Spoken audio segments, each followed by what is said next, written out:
नमस्कार, मेरे YouTube station Smita Sharma journalist और सत्य हिंदी के सभी दर्शकों का स्वागत है। देश में लगातार आप देख रहे हैं छात्रों का जो पूरा प्रतिरोध है वो जारी है, ख़ास करके नीट के मसले पर, यानी कि national eligibility cum entrance test, जिससे कि जो हायर मेडिकल इंस्टीट्यूट्स हैं उसमें स्टूडेंट्स को दाखिला मिलता है। अंडर ग्रेजुएट लेवल जो एग्जामिनेशंस हुई थी मई में और उनके नतीजों को लेकर जिस तरह से पूरा विवाद खड़ा हुआ है, अभी तक उन एग्ज़ाम्स को कैंसिल नहीं किया गया, उनकी काउंसलिंग को, मामला सुप्रीम कोर्ट में है।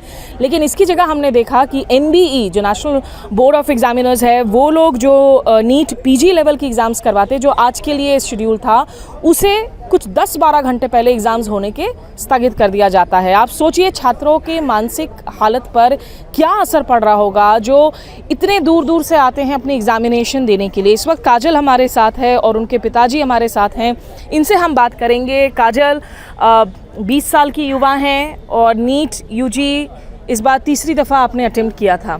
काजल, ये बताइए कि सबसे इस वक्त जो आपकी मानसिक हालत है, कितनी ज़्यादा आप लोग मेहनत कर रही थी तैयारियों के लिए, क्या उम्मीद थी आपको इस बार नीट से? इस बार मेरे 623 मार्क्स आए थे। मेरी एक्सपेक्टेड रैंक 15 to 17,000 के बीच थी और मुझे अप्रॉक्सीमेटली 56,000 मिली। इस मार्क्स पे तो डेंटल भी नहीं मिलेगा मुझे, तो काउंसलिंग में बैठने का तो कोई फ़ायदा ही नहीं। हम सब चाहते हैं कि काउंसलिंग पे स्टे लगे, क्योंकि वो बहुत ज़्यादा ज़रूरी है। अगर स्टे नहीं लगा तो बाद में काउंसलिंग कैंसिल करना बहुत मुश्किल हो जाएगा।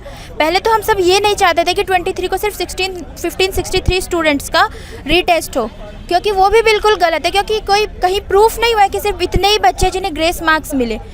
NTA जो एजेंसी है वो अपनी सभी स्टेटमेंट्स को खुद गलत प्रूफ कर रहा है, पर उसके खिलाफ एक्शन बहुत लेट लिया जा रहा है, जैसे उनके DG को चेंज किया गया। पर जो चीज़ें पहले हो जानी चाहिए थी वो नहीं हुई। CBI इन्वेस्टिगेशन इतनी लेट बोला गया, कल तक बोल रहे थे कि जब तक सुप्रीम कोर्ट नहीं बोलेगा तब तक हम करेंगे नहीं, पर रातों रात पता नहीं क्या हुआ मिनिस्ट्री को कि उन्होंने बोल दिया कि CBI इंक्वायरी होगी। जब उनके हाथ में है तो वो काउंसलिंग के लिए क्यों वेट करें कि सुप्रीम कोर्ट बोलेगा तभी हम रोकेंगे। आपके लिए बताइए, आप दिन में कितनी मेहनत करती हैं नीट के लिए, कितना ड्रॉप लिया है आपने करियर में? ये मेरा सेकेंड ड्रॉप था और इस बार मुझे श्योर था कि इस बार मुझे कॉलेज मिल जाएगा। मैंने घर पे भी सबको बोल रखा था कि इस बार मुझे मिल जाएगा। मैंने साथ में कोई दूसरा कोर्स भी ज्वाइन नहीं किया था, क्योंकि मैंने सोचा था कि फुल ड्रॉप अगर ले लेंगे तो टाइम ज़्यादा मिलेगा तो एडमिशन हो जाएगा। और जैसा हुआ, इस बार मेरे मार्क्स आए थे कि मेरा हो जाता, पर जब सिस्टम ही बच्चों को फेल करने में लगी है तो बच्चे क्या करेंगे। सर, आपका क्या नाम है, आप क्या करते हैं? पवन कुमार। और क्या करते हैं? मेरा छोटा मोटा ट्रांसपोर्ट का काम है। बच्चों को अब मेडिकल के लिए आके आपके घर में कोई डॉक्टर है? नहीं, मेरे घर में डॉक्टर नहीं है, लेकिन मेरी बिटिया थ्रू आउट टॉपर है, अपने सेंट्रल स्कूल में पढ़ी थी और थ्रू आउट टॉपर है। तो इसका 9 क्लास 8 क्लास से ही इतना स्कोप था कि मैं यही करूँगी, इसीलिए हमने इसको कोई प्रेस नहीं किया कि आपने ये लेना है वो करना है, कुछ भी नहीं। अपना प्रिपरेशन। इनकम फैमिली के लिए कितना एक्सपेंसिव होता है बच्चों को इस तरीके से कोचिंग करवाना? शायद आपका एक छोटा बेटा भी है, वो भी शायद JEE की तैयारी कर रहा है। हाँ, बहुत ज़्यादा टफ है, बहुत ज़्यादा टफ है। ये समझिए कि कई बार तो ऐसा होता है इंटरेस्ट पे पैसे लेकर फीस भरने पड़ते हैं, बहुत ज़्यादा टफ है, स्ट्रगल करना पड़ता है। मिडिल क्लास के बच्चे ज़्यादातर इसमें एंट्रेंस करते हैं, एंट्रेंस एग्जाम में देते हैं। कोचिंग कितना महंगा है?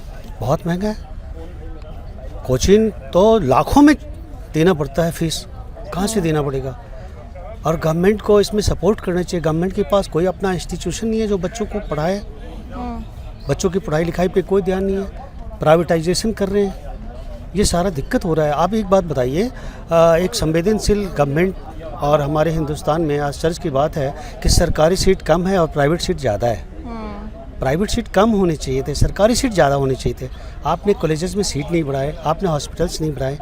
आपके यहाँ बड़े बड़े अच्छे बच्चे हैं जो बाहर चले जाते हैं रिसर्च करने, आपके यहाँ अपना इंफ्रास्ट्रक्चर तो पूरा कंप्लीट करना चाहिए। ये सबसे बड़ी प्रॉब्लम हो रही है और ये बहुत बड़ा डिजास्टर है। इसमें रीनीट का बहुत ज़रूरी है। 600 से 720 तक लाने वाले बच्चे अपने आप को श्योर नहीं समझ रहे हैं।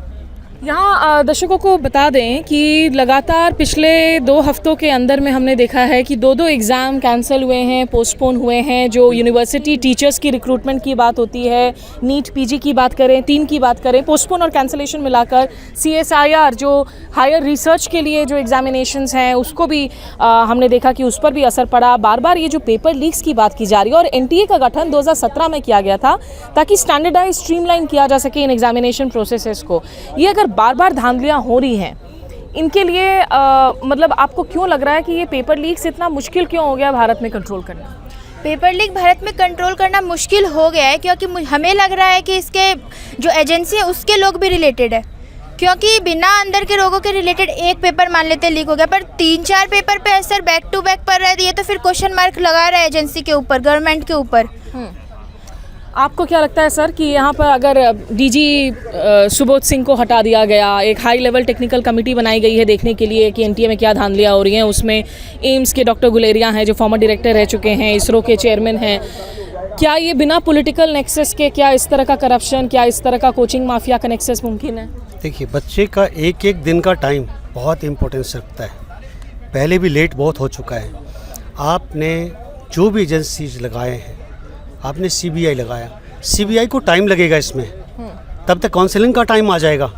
सीबीआई को टाइम लगेगा, बच्चे परेशान हो रहे हैं, बच्चे सफ़र कर रहे हैं, आपको तुरंत ही काउंसलिंग पे बैंड लगानी चाहिए, तुरंत री-नीट का प्रपोजल देना चाहिए। कम से कम वो बच्चे के लिए सोचिए जो 550 से 720 के बीच लाए हैं, उनका क्या होगा।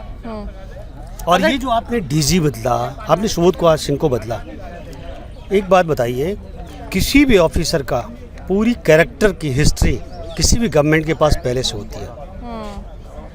आप उसके कैरेक्टर को देखकर कहीं अपॉइंटेड करते हैं, पहली बार नहीं है, 10 साल में पहली बार तो ये लीकेज नहीं हुई है। 44 पेपर लीक हो गए, अभी 9 दिन में 4 पेपर लीक हो गए, 4 पेपर कैंसिल करने पड़े आपको 3। तो आप इसको क्यों नहीं कैंसिल कर सकते हैं? इसमें क्या मजबूरियाँ आपको? आप थोड़े से बच्चों के लिए ज़्यादा लोगों को परेशान करने की कोशिश कर रहे हैं। क्या आपको रोता हुआ बच्चा, बिलखता हुआ परिवार, जलता हुआ हिंदुस्तान देखने में अच्छा लगता है? ऐसा नहीं होना चाहिए। आखिरी सवाल काजल, अगर ये नहीं लिया जाता फैसला, सुप्रीम कोर्ट में भी मामला पेंडिंग है, तो आगे इसका क्या इम्पैक्ट रहेगा आप पर? क्या अभी भी आप अटेम्प्ट्स लेती रहेंगी? अभी देख के तो लग नहीं रहा है, क्योंकि जो सेकंड ऑप्शन था वो भी इन्हीं के अंदर था, वो भी इन्होंने उम्मीद तोड़ दी है, और जो थर्ड ऑप्शन है वो भी अभी इन्हीं के हाथों में, क्योंकि उसका एंट्रेंस का रिजल्ट भी अभी तक नहीं आया है। तो अभी तो बिल्कुल ब्रेन काम नहीं कर रहा है, क्योंकि जो थर्ड ऑप्शन था उसमें भी अभी इन लोगों ने क्वेश्चन मार्क लगा दिया है। बाकी तो अब सुप्रीम कोर्ट के रिजल्ट जब आएगा डिसीजन का 8 को, उसके बाद क्या होता है डिसीजन, तब हम देखते हैं कि क्या करना है, दोबारा दे या ना दे, क्योंकि अब सिस्टम पे से ही भरोसा उठ गया। क्या पता अगले साल इससे बड़ा स्कैम हो जाए। सिस्टम से भरोसा उठ गया। देखिए, ये बहुत बड़ी बात है, इसीलिए ये लोग यहाँ पर वी वांट जस्टिस के प्लकार्ड्स लेकर आए हुए हैं। बहुत शुक्रिया काजल, पवन जी, आपका हमारे साथ बातचीत करने के लिए। री-नीट आंदोलन 24 लाख परिवारों को न्याय दो, लगभग 24 लाख बच्चे जो सिर्फ और सिर्फ नीट यूजी से प्रभावित हैं। और अब तक अगर पिछले 5 सालों की बात करें, इंडियन एक्सप्रेस ने इन्वेस्टिगेशन किया था जिसमें पाया था कि 40 से ज़्यादा ऐसे परीक्षाएँ हैं जो रद्द कर दी गई। कम से कम 15 राज्यों में पेपर लीक्स की वजह से 2 करोड़ से ज़्यादा बच्चों के भविष्य पर इसका असर पड़ता रहा। बच्चे जब दूर दूर से आते हैं, टिकट का पैसा, फॉर्म का पैसा, पूरी जो मेहनत उनकी है वो सब ज़ाया हो जाती है। कई घंटों तक पढ़ाई करते हैं दिन भर में, लेकिन सिस्टम ऐसा है कि एक एग्ज़ाम आप ठीक से नहीं करवा सक रहे हैं। ये इतना बड़ा ब्लॉट है उस देश पर जो खुद को विश्वगुरु बताने की तमाम कोशिशें कर रहा है। तो लगातार हो रहे एग्ज़ाम्स में धांधलियों की वजह से आखिर क्या असर पड़ रहा है बच्चों पर, उनके माँ बाप पर, आइए जानते हैं। यहाँ पर पेरेंट्स हमारे साथ मौजूद हैं। सर, क्या नाम है आपका, कहाँ से आए हैं आप? मेरा नाम संदीप सिंह है, मैं गुड़गांव दौलताबाद से आया। आपके बच्ची ने एग्ज़ाम दिया है नीट का? मेरी बेटी ने एग्ज़ाम दिया था नीट का, उसका सेकंड अटैम्प्ट था और 621 नंबर आए उसके। 621 नंबर लाने के बाद भी हमारे पास में आज सीट नहीं है और बच्चा बहुत ही डिप्रेशन में है। हम उसके लिए यहाँ पे खड़े हैं, उसको जस्टिस दिलाने के लिए खड़े हैं यहाँ पे। मेरी धर्मेंद्र प्रधान जी से विनती है कि सर रीनीट कराएं और बच्चों का हौसला बढ़ाइए, क्योंकि जो बच्चे 600 प्लस नंबर लेके आए हैं उनमें से मैं क्या बताऊँ, मैं से बोलना नहीं चाह रहा। मेरी बेटी, आपकी खुद की भी इस वक्त जो है मेंटल हालत, निश्चित रूप से आप बहुत जिटरी हैं। संघर्ष तो पूरे परिवार का रहा होगा ना आपका? एक मीडियम फैमिली के लिए प्राइवेट सीट दिलाना बच्चे को 1-1.5 करोड़ हम कहाँ से लेके आएंगे, आप ये बताइए। बच्चे ने सेकंड अटैम्प्ट में लाके दिन रात एक कर दिया। उसने बोला पापा मैं प्रॉमिस करती हूँ इस बार आपको सीट निकाल के दूंगी। उसने सीट निकाल के दी, 621 नंबर आई। हम पूरा परिवार खुश था हमारा। हमने जब रैंक देखी तो हमारे सपने वहीं पे चूर हो गए। मैडम, इतनी रैंक तो इंक्रीज कभी नहीं होगी, कभी भी नहीं होगी। 1000 500 200 इतनी ही होगी। 30 35 35 हज़ार रेंट तो कभी भी इंक्रीज़ नहीं होगी, ये सबको ही पता है। ये इसमें सब मंत्री जी को पता है इसमें स्कैम हुआ है, पर वो मान नहीं रहे इस चीज़ को। आपके पति की जो है निश्चित रूप से वो भी भावुक हो रहे हैं। बेटी की हालत क्या है इस बार? बेटी हमारी डिप्रेशन में है, बाहर भी नहीं जाती, इवन हमारे पड़ोस में भी नहीं जा रही वो। तो वो उसने करियर ब्रेक लिया हुआ है अभी। हाँ, और अमेंटिए के ऑफिस जाते हैं, कहीं पर भी जाते हैं, वो हमारे साथ एक दिन भी बाहर नहीं आई है। तो हम ये सोच रहे हैं कि मंत्री जी, ये हमारी बेटी नहीं सबकी बेटी और बच्चों के साथ हो रहा है ये, क्योंकि बच्चे डिप्रेशन में हैं। आपके घर में आपके कितने बच्चे हैं और आप लोग करते क्या हैं? आपकी सोर्स ऑफ अर्निंग टीचिंग का काम है और मेरे हस्बैंड का प्राइवेट जॉब है, और मेरे 2 बच्चे हैं। मेरा बेटा मास्टर कर रहा है और मेरी गुड़िया ने अभी 12th के बाद ये एग्ज़ाम दिया था। आपने शायद मंत्री जी से भी मुलाकात करने की कोशिश की? हम गए थे, मंत्री जी ने मिलने से बिल्कुल साफ मना कर दिया, बिल्कुल साफ मना कर दिया। और एक ही बंदा उनसे मिलने गया था, हम उस और एनटीए के ऑफिस भी गए, तभी सुबोध जी ने हमसे मिलने से मना कर दिया। उन्होंने सिर्फ बोला, मेरे पास तो उसकी वीडियो भी होगी घर पे दूसरे फ़ोन में, कि नहीं सिर्फ आप मेरे को साइन करके दे दो। उनका कोई मंत्री बाहर आया था, वो कह रहे मंत्री जी नहीं मिलेंगे, आप हमें ही दो, हमें ही दो। उन्होंने ही हमसे वो लेटर लिया था, और मंत्री जी से तो वो सुबोध जी से तो मिलने भी नहीं दिया था, हम गेट से ही उन्होंने हमको बाहर कर दिया था। तो ये नहीं कि ये बच्चों के साथ नहीं, पेरेंट्स को भी कोऑपरेट नहीं कर रहे कि उनकी बातें सुने। वो आए हैं तो उनसे मिले, वो क्या कह रहे हैं, नहीं ऐसा कुछ नहीं है। जब ये लोग अपने ऊंचे पदों पर बैठ जाते हैं तो हमारे जैसों की कोई वैल्यू नहीं। हाँ, जब वोटिंग का टाइम आएगा तो हम लोगों को सब पूछते हैं, तो ये गलत चीज़ें हैं। सर, आपने अपनी बेटी को शायद कोटा भेजा था कोचिंग के लिए। कितना मुश्किल होता है एक कोचिंग सेंटर में बच्चों की जो तमाम खर्च को ढोना, क्योंकि करियर ब्रेक भी ले रहे हैं, स्टडीज़ ड्रॉप भी कर रहे हैं। मैम, पहले तो 1-1.5 लाख रुपए तो कोचिंग की फ़ीस होती है जो हमें वहाँ पे पे करनी होती है। मैंने अपने बच्चे को एलन में भेजा था, 1.5 लाख रुपए उसकी फ़ीस थी साल की। और उसके बाद में हर महीने 16,000-17,000 रुपये का जो उसका रहने का जो खर्च आता था 4x4 के रूम में, जो वहाँ पे कोटा में रहने का खर्च आता है, तो वो हमने पे किया। और उसके इतनी मेहनत करने के बाद भी कोई हमें रिज़ल्ट भी मिला, और वो भी ना के बराबर।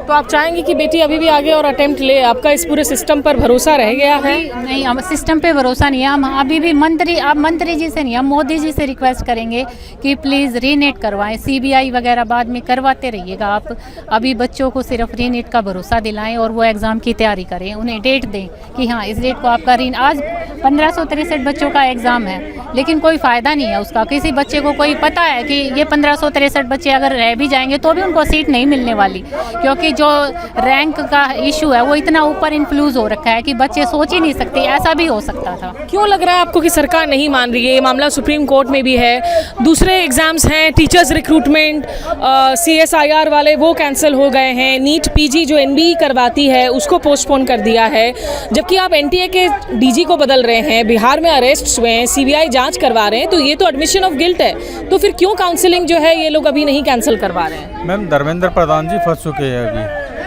उनसे जैसे एक कहावत है, सांप के मुंह में छछूंदर। अभी उनके मुंह में छछूंदर ही गया है, ना तो वो अंदर निकल सकते हैं और ना उसको बाहर निकाल सकते हैं। अगर वो रीनेट कराते हैं तो उनकी किरकिरी होती है, और अगर नहीं कराते हैं तो वो फंसे हुए हैं। मैम, तो यहाँ पे सरकार जो है लीपा पोती के चक्कर में लगी हुई है, सिर्फ नीट में ही लगी हुई है, क्योंकि और एग्ज़ाम उन्होंने कर दिया। नीट में लिपा पोती से लगी हुई है कि कहीं ना कहीं उनकी साख बच जाए, लेकिन साख बचेगी नहीं मैम। और मैं तो प्रधानमंत्री नरेंद्र मोदी जी से कहूँगा कि शिक्षा मंत्री चेंज होना चाहिए, क्योंकि धर्मेंद्र प्रधान जी इस कैपेबल नहीं है कि वो एक बच्चों को संतुष्ट कर सके, संतुष्ट जवाब दे सके।